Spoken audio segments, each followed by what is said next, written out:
read for you by Chiquito Crasto. The White Villa by Ralph Adams Cram.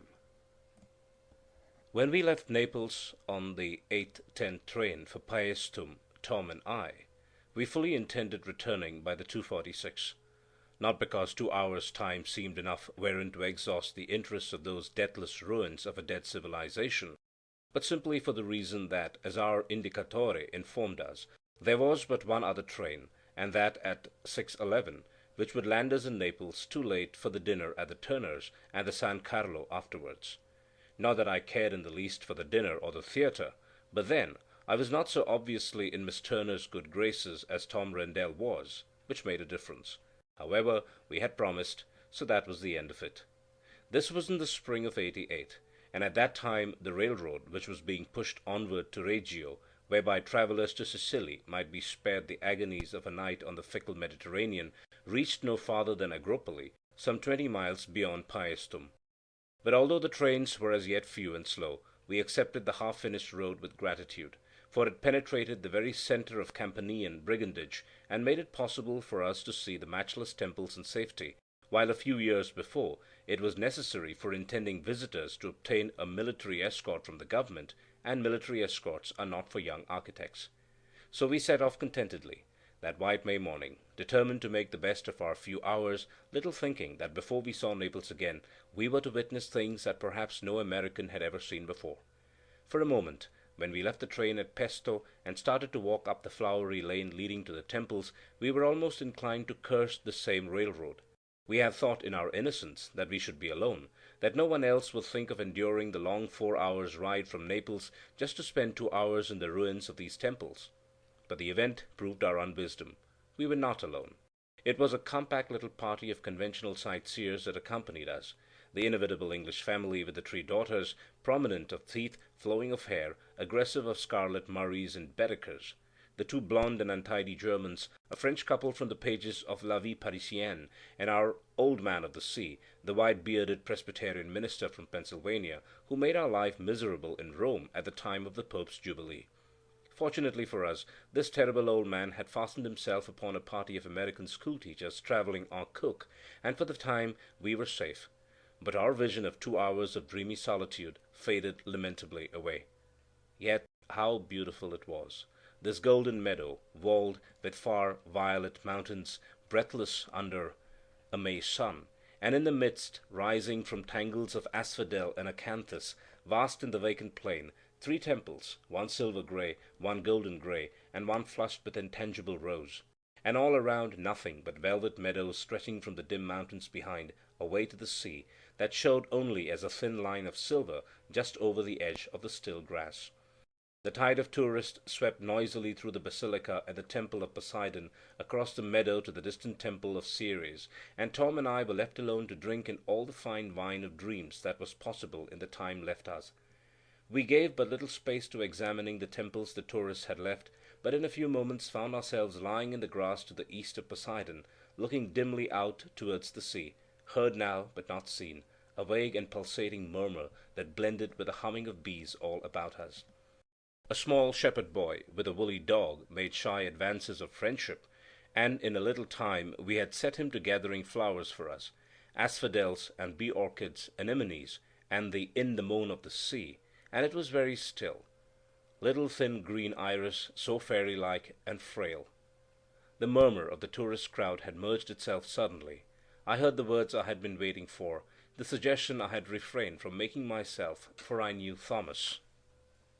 The murmur of the tourist crowd had merged itself suddenly. I heard the words I had been waiting for, the suggestion I had refrained from making myself, for I knew Thomas.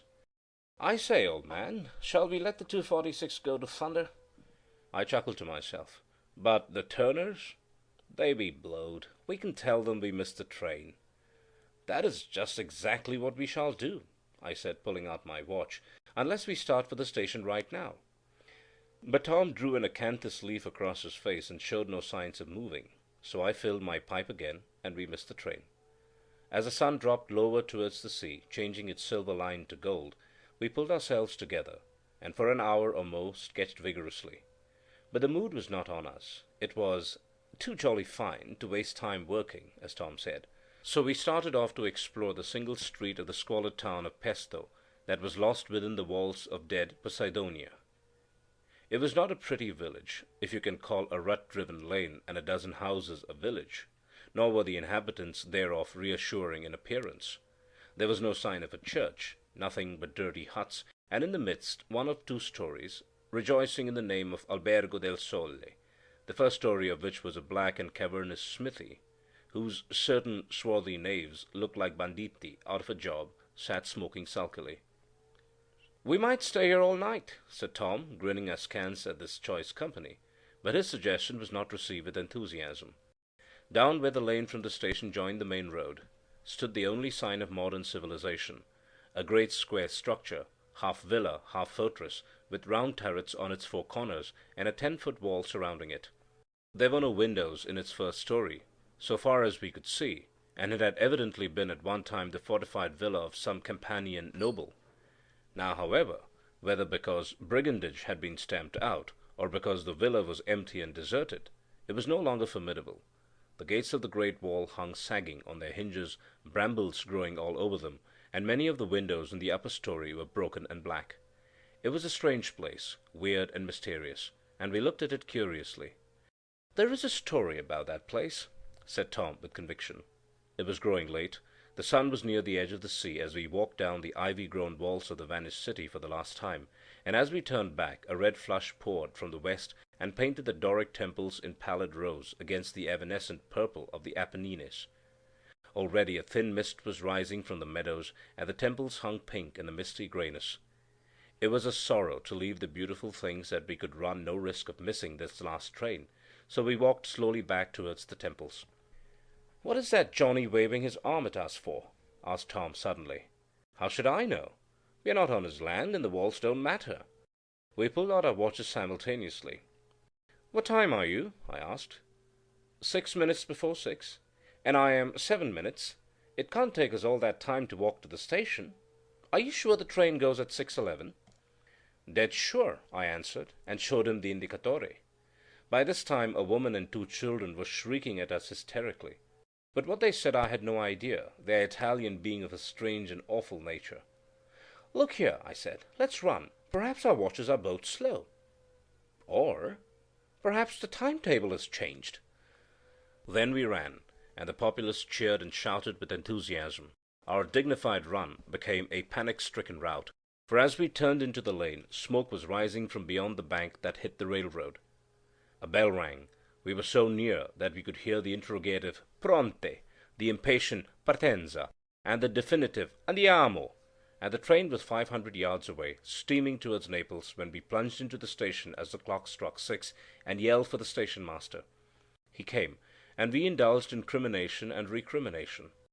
When we could regard the situation calmly, it became apparent that the timetable had been changed 2 days before, the 6:11 now leaving at 5:58. A facchino came in, and we both sat down and regarded the situation judicially. Was there another train? No. Could we stay at the Albergo del Sole? A forefinger drawn across the throat by the capo stazione with a significant cluck closed that question. Then we must stay with you here at the station. But, signori, I am not married. I live here only with the faccini. I have only room to sleep in. It is impossible. But we must sleep somewhere, likewise eat. What can we do? And we shifted the responsibility deftly on the shoulders of the poor old man, who was growing excited again. He trotted nervously up and down the station for a minute, then he called the faccino.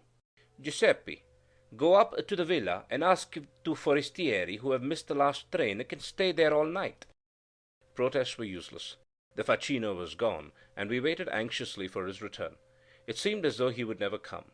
Darkness had fallen, and the moon was rising over the mountains. At last he appeared.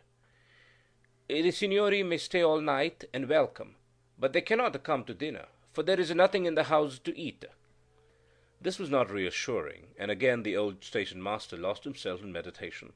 The results were admirable, for in a little time the table in the waiting room had been transformed into a dining table, and Tom and I were ravenously devouring a big omelette and bread and cheese, and drinking a most shocking sour wine as though it were Chateau Yquem. A faccino served us with clumsy good will, and when we had induced our nervous old host to sit down with us and partake of his own hospitality, we succeeded in forming a passably jolly dinner party, forgetting over our sour wine and cigarettes the coming hours from 10 till sunrise, which lay before us in a dubious mist. It was with crowding apprehension which we strove in vain to joke away that we set out at last to trace our steps to the mysterious villa, the facchino Giuseppe leading the way. By this time the moon was well overhead, and just behind us as we tramped up the dewy lane, white in the moonlight, between the ink-black hedgerows on either side. How still it was! Not a breath of air, not a sound of life, only the awful silence that had lain almost unbroken for 2000 years over this vast graveyard of a dead world. As we passed between the shattered gates and wound our way in the moonlight through the maze of gnarled fruit trees, decaying farm implements, and piles of lumber, towards the small door that formed the only opening in the first story of this deserted fortress, the cold silence was shattered by the harsh baying of dogs somewhere in the distance to the right, beyond the barns that formed one side of the court. From the villa came neither light nor sound. Giuseppe knocked at the weather-worn door, and the sound echoed cavernously within. But there was no other reply. He knocked again and again, and at length we heard the rasping jar of sliding bolts, and the door opened a little, showing an old man, bent with age and gaunt with malaria. Over his head he held a big Roman lamp with 3 wicks, that cast strange shadows on his face, a face that was harmless in its senility, but intolerably sad. He made no reply to our timid salutations, but motioned tremblingly to us to enter, and with a last "good night" to Giuseppe we obeyed, and stood halfway up the stone stairs that led directly from the door, while the old man tediously shot every bolt and adjusted the heavy bar. Then we followed him in the semi-darkness up the steps into what had been the great hall of the villa. A fire was burning in a great fireplace so beautiful in design that Tom and I looked at each other with interest. By its fitful light we could see that we were in a huge circular room covered by a flat saucer-shaped dome, a room that must have once been superb and splendid, but that now was a lamentable wreck. The frescoes on the dome were stained and mildewed, and here and there the plaster was gone altogether. The carved doorways that led out on all sides had lost half the gold with which they had once been covered, and the floor was of brick, sunken into treacherous valleys. Rough chests, piles of old newspapers, fragments of harnesses, farm implements, a heap of rusty carbines and cutlasses, nameless litter of every possible kind, made the room into a wilderness which under the firelight seemed even more picturesque than it really was. And on this inexpressible confusion of lumber, the pale shapes of the 17th-century nymphs, startling in their weather-stained nudity, looked down with vacant smiles. For a few moments we warmed ourselves before the fire, and then, in the same dejected silence, the old man led the way to one of the many doors, handed us a brass lamp, and with a stiff bow turned his back on us. Once in our room alone, Tom and I looked at each other with faces that expressed the most complex emotions. "Well, of all the rum goes," said Tom, "this is the rummiest go I have experienced. Right, my boy. As you very justly remark, we are in for it. Help me shut this door, and then we will reconnoitre, take accounts of stock, and size up our chances." But the door showed no signs of closing. It grated on the brick floor and stuck in the warped casing, and it took our united efforts to jam the 2 inches of oak into its place and turn the enormous old key in its rusty lock. "Better now, much better now," said Tom. "Now let us see where we are." The room was easily 25 feet square and high in proportion. Evidently it had been a state apartment, for the walls were covered with carved panelling that had once been white and gold, with mirrors in the panels. The wood now stained every imaginable color, the mirrors cracked and broken, and dull with mildew. A big fire had just been lighted in the fireplace, the shutters were closed, and although the only furniture consisted of 2 massive bedsteads and a chair with one leg shorter than the others, the room seemed almost comfortable. I opened one of the shutters that closed the great windows that ran from the floor almost to the ceiling, and nearly fell through the cracked glass into the floorless balcony. "Tom, come here, quick!" I cried, and for a few minutes neither of us thought about our dubious surroundings, for we were looking at Paestum by moonlight. A flat white mist like water lay over the entire meadow. From the midst rose against the blue-black sky the 3 ghostly temples, black and silver in the vivid moonlight, floating, it seemed, in the fog, and behind them, seen in broken glints between the pallid shafts, stretched the line of the silver sea. Perfect silence. The the silence of implacable death. We watched the white tide of mist rise around the temples until we were chilled through, and so presently went to bed. There was but one door in the room, and that was securely locked. The great windows were 20 feet from the ground, so we felt reasonably safe from all possible attack. In a few minutes Tom was asleep and breathing audibly. But my constitution is more nervous than his, and I lay awake for some little time, thinking of our curious adventure and of its possible outcome. Finally I fell asleep. For how long I do not know, but I woke with the feeling that someone had tried the handle of the door. The fire had fallen into a heap of coals, which cast a red glow in the room, whereby I could see dimly the outline of Tom's bed, the broken-legged chair in front of the fireplace, and the door in its deep casing by the chimney, directly in front of my bed. I sat up nervously, from my sudden awakenings under these strange circumstances, and stared at the door. The latch rattled, and the door swung smoothly open. I began to shiver coldly. That door was locked. Tom and I had all we could do to jam it together and lock it. But we did lock it, and now it was opening silently. In a minute more, it as silently closed. Then I heard a footstep. I swear I heard a footstep in the room, and with it the frou-frou of trailing skirts. My breath stopped, and my teeth grated against each other, as I heard the soft footfalls and the feminine rustle pass along the room towards the fireplace. My eyes saw nothing, yet there was enough light in the room for me to distinguish the pattern on the carved panels of the door. The steps stopped by the fire, and I saw the broken-legged chair lean to the left, with a little jar as its short leg touched the floor. I sat still, frozen, motionless, staring at the vacancy that was filled with such terror for me, and as I looked, the seat of the chair creaked, and it came back to its upright position again. And then the footsteps came down the room lightly, towards the window. There was a pause, and then the great shutters swung back, and the white moonlight poured in.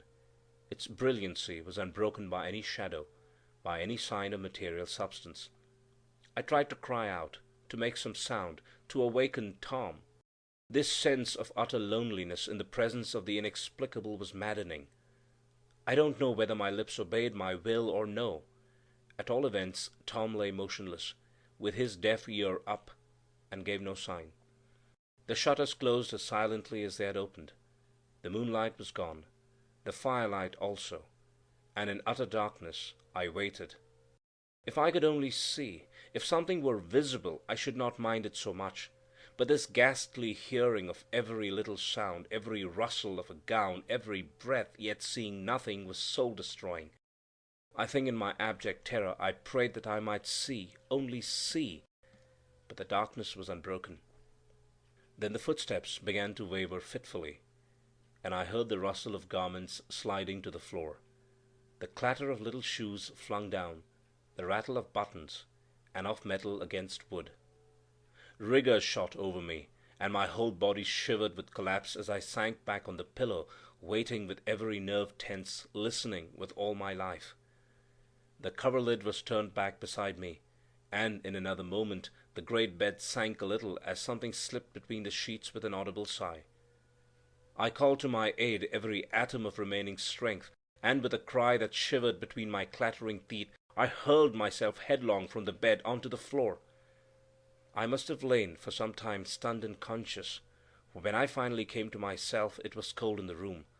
There was no last glow of lingering coals in the fireplace, and I was stiff with chill. It all flashed over me like the haunting of a heavy dream. I laughed a little at the dim memory, with the thought, I must try to recollect all the details. They will do to tell Tom, and rose stiffly to return to bed. When there it was again, and my heart stopped. The hand on the door. I paused and listened. The door opened with a muffled creak, closed again, and I heard the lock turn rustily. I would have died now before getting into that bed again, but there was terror equally without. So I stood trembling and listened to heavy stealthy steps creeping along on the other side of the bed. I clutched the coverlid, staring across into the dark. There was a rush in the air by my face, the sound of a blow, and simultaneously a shriek, so awful, so despairing, so blood-curdling, that I felt my senses leaving me again as I sank crouching on the floor by the bed. And then began the awful duel, the duel of invisible audible shapes, of things that shrieked and raved, mingling thin feminine cries with low stifled curses and indistinguishable words.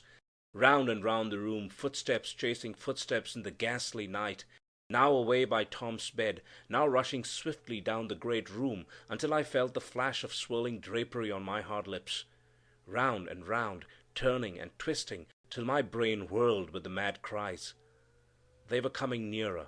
I felt the jar of their feet on the floor beside me. Came one long gurgling moan close over my head, and then crushing down upon me the weight of a collapsing body. There was long hair over my face and in my staring eyes, and as awful silence succeeded the less awful tumult. Life went out, and I fell unfathomable miles into nothingness. The grey dawn was stifling through the chinks in the shutters when I opened my eyes again. I lay stunned and faint, staring up at the mouldy frescoes on the ceiling, struggling to gather together my wandering senses and knit them into something like consciousness.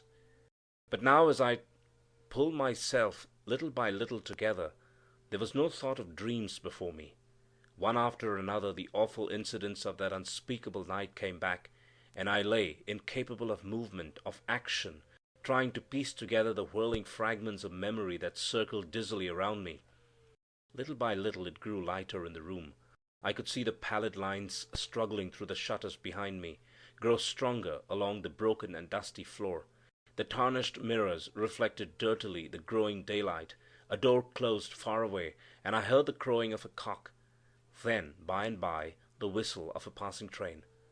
Years seemed to have passed since I first came into this terrible room. I had lost the use of my tongue. My voice refused to obey my panic-stricken desire to cry out. Once or twice I tried in vain to force an articulate sound through my rigid lips, and when at last a broken whisper rewarded my feverish struggles, I felt a strange sense of great victory. How soundly he slept! Ordinarily rousing him was no easy task, and now he revolted steadily against being awakened at this untimely hour. It seemed to me that I had called him for ages almost, before I heard him grunt sleepily and turn in bed. "Tom!" I cried weakly. "Tom, come and help me!" "What do you want? What is the matter with you?" "Don't ask. Come and help me." "Fallen out of bed, I guess." And he laughed drowsily. My abject terror lest he should go to sleep again gave me new strength. Was it the actual physical paralysis born of killing fear that held me down? I could not have raised my head from the floor on my life. I could only cry out in deadly fear for Tom to come and help me. "Why don't you get up and get into bed?" he answered, when I implored him to come to me. "You have got a bad nightmare. Wake up." But something in my voice roused him at last, and he came chuckling across the room, stopping to throw open two of the great shutters, and let a burst of white light into the room. He climbed up on the bed and peered over jeeringly. With the first glance the laugh died, and he leapt the bed and bent over me. "My God, man, what is the matter with you? You are hurt." "I don't know what is the matter. Lift me up, get me away from here, and I'll tell you all I know." "But, old chap, you must be hurt awfully. The floor is covered with blood." He lifted my head and held me in his powerful arms. I looked down. A great red stain blotted the floor beside me. But apart from the black bruise on my head, there was no sign of a wound on my body, nor stain of blood on my lips. In as few words as possible I told him the whole story. "Let's get out of this," he said, when I had finished. "This is no place for us. Brigands I can stand, but—" He helped me to dress, and as soon as possible we forced open the heavy door, the door I had seen turn so softly on its hinges only a few hours before, and came out into the great circular hall, no less strange and mysterious now in the half-light of dawn than it had been by firelight. The room was empty, for it must have been very early, although a fire already blazed in the fireplace. We sat by the fire some time, seeing no one. Presently slow footsteps sounded in the stairway, and the old man entered, silent as the night before, nodding to us civilly, but showing by no sign any surprise which he may have felt at our early rising. In absolute silence he moved around preparing coffee for us, and when at last a frugal breakfast was ready, and we sat around the rough table munching coarse bread and sipping the black coffee, he would reply to our overtures only by monosyllables. Any attempt at drawing from him some facts as to the history of the villa was received with a grave and frigid repellence that baffled us, and we were forced to say addio, with our hunger for some explanation of the events of the night still unsatisfied. But we saw the temples by sunrise, when the mist-like lambent opals bathed the bases of the tall columns salmon in the morning light. It was a rhapsody in the pale and unearthly colors of Puvis de Chavannes, vitalized and made glorious with the splendid sunlight, the apotheosis of mist, a vision never before seen, never to be forgotten. It was so beautiful that the memory of my ghastly night paled and faded, and it was Tom who assailed the station master with questions while we waited for the train from Agropoli. Luckily he was more than loquacious. He was voluble under the ameliorating influence of the money we forced upon him, and this in few words was the story he told us, while we sat on the platform smoking, marvelling at the mists that rose to the east, now veiling, now revealing the lavender Apennines. Is there a story of La Via Bianca? Ah, signori, certainly, and a story very strange and very terrible. It was much time ago, 100, 200 years, I do not know. Well, the Duca di San Damiano married a lady so fair, so most beautiful, that she was called La Luna di Pesto. But she was of all the people, more, she was of the banditti. Her father was of Calabria, and a terror of the Campagna. But the Duke was young, and he married her, and for her built the White Villa, and it was a wonder throughout Campania. You have seen. It is splendid now, even if a ruin. Well, it was less than a year after they came to the villa before the Duke grew jealous, jealous of the new captain of the banditti, who took the place of the father of La Luna, himself killed in a great battle up there in the mountains. Was there cause? Who shall know? But there were stories among the people of the terrible things in the villa, and how La Luna was seen almost never outside the walls. Then the Duke would go for many days to Napoli, coming home only now and then to the villa that was become a fortress, so many men guarded its never-opening gates. And once, it was in the spring, the Duke came silently down from Napoli, and there, by the three poplars you see away from the north, his carriage was set upon by armed men, and he was almost killed. But he had with him many guards, and after a terrible fight, the brigands were beaten off. But before him, wounded, lay the captain, the man whom he feared and hated. He looked at him lying there under the torchlight, and in his hand he saw his own sword. Then he became a devil. With the same sword he ran the brigand through, leaped in the carriage, and entered the villa, crept to the chamber of La Luna, and killed her with the sword she had given to her lover. This is all of the story of the White Villa, except that the Duke never came again to Pesto. He went back to the king at Napoli, and for many years he was a scourge of the banditti of Campania, for the king made him a general, and San Damiano was a name feared by the lawless and loved by the peaceful, until he was killed in a battle down by Mormanno. And La Luna, some say she comes back to the villa once a year, when the moon is full, in the month when she was slain, for the Duke buried her, they say, with his own hands, in the garden that was once under the window of a chamber, and as she died unshriven, so was she buried without the pale of the church. Therefore she cannot sleep in peace. Non è vero. I do not know if the story is true, but this is the story. Signori, and there is a train for Napoli.